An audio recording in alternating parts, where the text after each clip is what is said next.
Yang pertama kita akan membahas tentang hakikat manusia. Manusia itu sebagai makhluk yang sempurna dibandingkan dengan makhluk-makhluk hidup lainnya. Manusia dengan kemampuan berpikir dan bernalar serta nuraninya memungkinkan untuk selalu lebih baik dan bijaksana untuk dirinya sendiri dan lingkungannya. Kelebihan manusia dibandingkan makhluk sosial lainnya. Yang pertama ada Homo religius, yaitu makhluk yang mempunyai fitrah untuk memahami dan menerima nilai-nilai kebenaran dan bersumber dari agama, sekaligus untuk menjadi pegangan mereka sendiri atau referensi sikap dan perilakunya. Yang kedua, ada Homo socius, adalah manusia sebagai makhluk sosial. Manusia selalu berhubungan dengan manusia lainnya dan saling tolong-menolong antara satu dengan yang lainnya. Yang ketiga, ada Homo language, yaitu manusia dapat berbicara baik lisan maupun tulisan. Yang berikutnya ada Homo sapiens, atau manusia sebagai makhluk berpikir dan bijaksana yang dicerminkan dalam tindakan dan perilakunya terhadap lingkungan dan dirinya sendiri. Selanjutnya, ada sifat keingintahuan manusia. Manusia dengan rasa ingin tahunya yang besar selalu berusaha mencari keterangan tentang fenomena yang mereka amati. Untuk menjawab rasa ingin tahunya mereka selalu menerka-nerka jawaban mereka sendiri. Ilmu pengetahuan juga berkembang sesuai dengan zamannya dan sejalan dengan cara berpikir dan alat bantu yang ada pada saat itu. Dasar metode ilmiah sekarang adalah metode induksi, yang intinya adalah pengambilan keputusan dan kesimpulan dilakukan berdasarkan data pengamatan atau eksperiennya.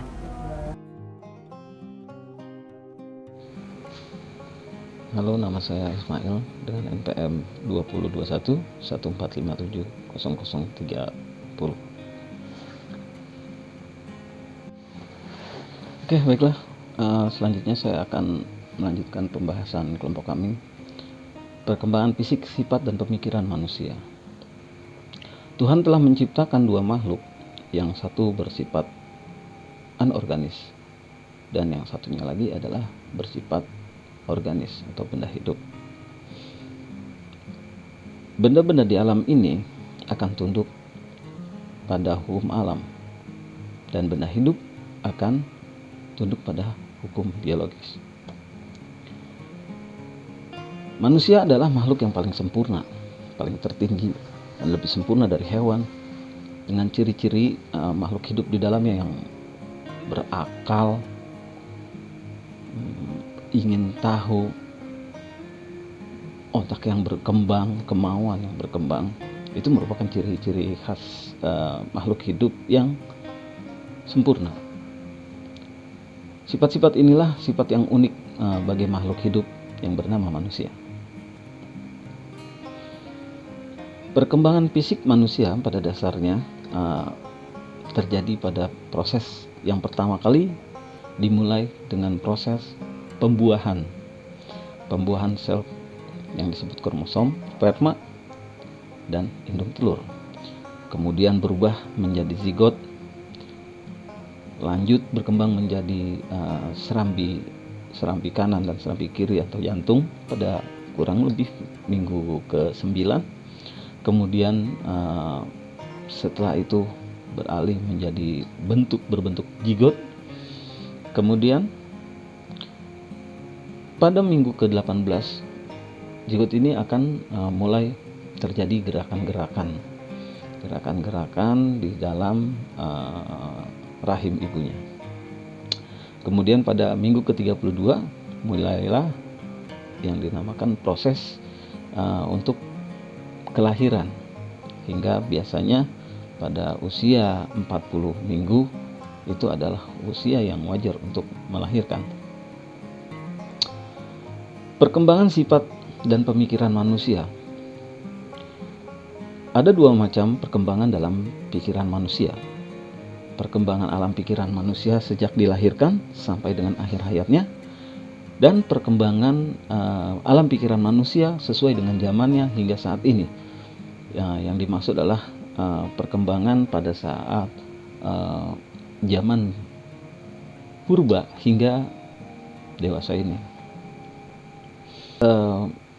Zaman purba,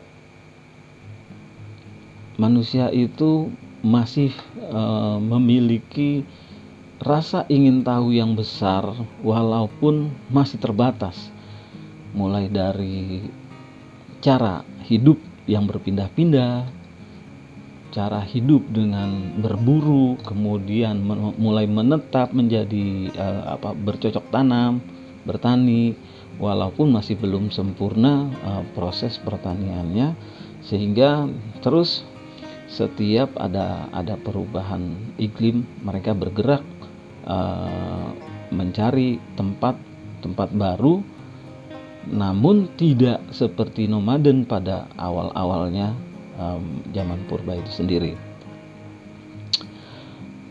Perkembangan kecerdasan manusia berdasarkan usia.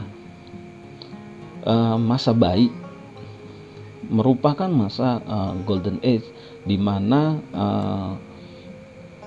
bayi ini belum bisa melakukan tindakan secara verbal, namun mampu menghafal, mengingat, dan mengamati lingkungan sekitar.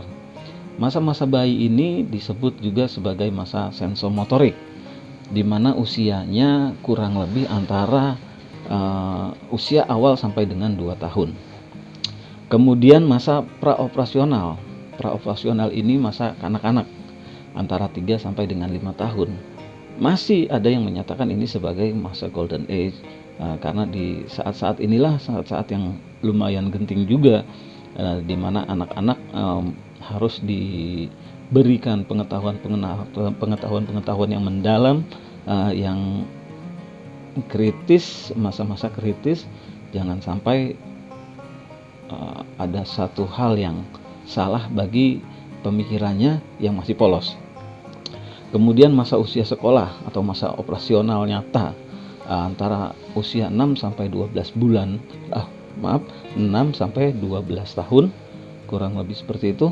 Di sini masa profesional, di mana anak-anak benar-benar digembleng untuk pembelajaran, mulai mengenal pembelajaran yang lebih luas lagi mengenai ilmu pengetahuan. Kemudian masa remaja atau disebut juga operasional formal, usia sekitar 13 sampai 20 tahun, di mana di sini adalah masa-masa yang mereka ingin mencari jati diri, membentuk jati diri, kemudian mengenal lawan jenis dan sebagainya, sehingga mereka ingin menciptakan suatu tatanan bahwa mereka akan menjadi lebih dewasa dan mempersiapkan masa depannya. Kemudian masa dewasa biasanya ini antara lebih dari 20 tahun, di mana usia ini adalah usia yang cukup matang, dan di sini bisa memutuskan untuk kepentingannya, bertanggung jawab pada dirinya sendiri, sehingga siap menghadapi tantangan hidup. Inilah perkembangan kecerdasan manusia berdasarkan usia. Jadi semakin berkembangnya usia, maka pemikirannya pun akan selalu berkembang dan menyesuaikan dengan faktor lingkungan, menyesuaikan dengan faktor pendidikan secara formal dan non formal. Demikian dilanjutkan oleh teman kami. Selanjutnya yaitu tentang sejarah perkembangan pengetahuan manusia.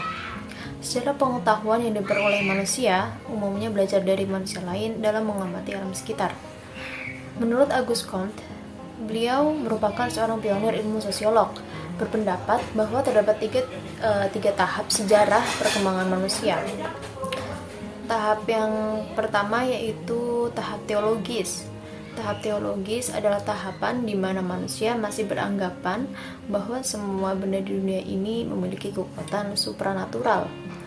Nah, pada tahap ini, manusia berusaha menerangkan segenap fakta kejadian dalam kaitannya dengan teka-teki alam, merupakan periode yang paling lama dalam sejarah manusia. Dan untuk analisis lebih terperinci, tahap ini dibagi lagi menjadi 3 bagian. Bagian yang pertama yaitu fetisisme.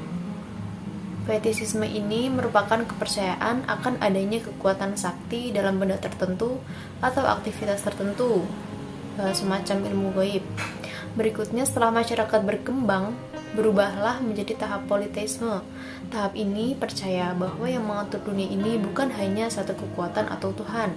Contohnya kepercayaan terhadap dewa-dewa di dunia ini, seperti Dewa Wisnu dan lain-lain. Lalu tahapan yang terakhir dari tahap teologis adalah monoteisme, di mana masyarakat mempercayai hanya satu Tuhan yang menjadi sebab dari segala sesuatu di dunia ini.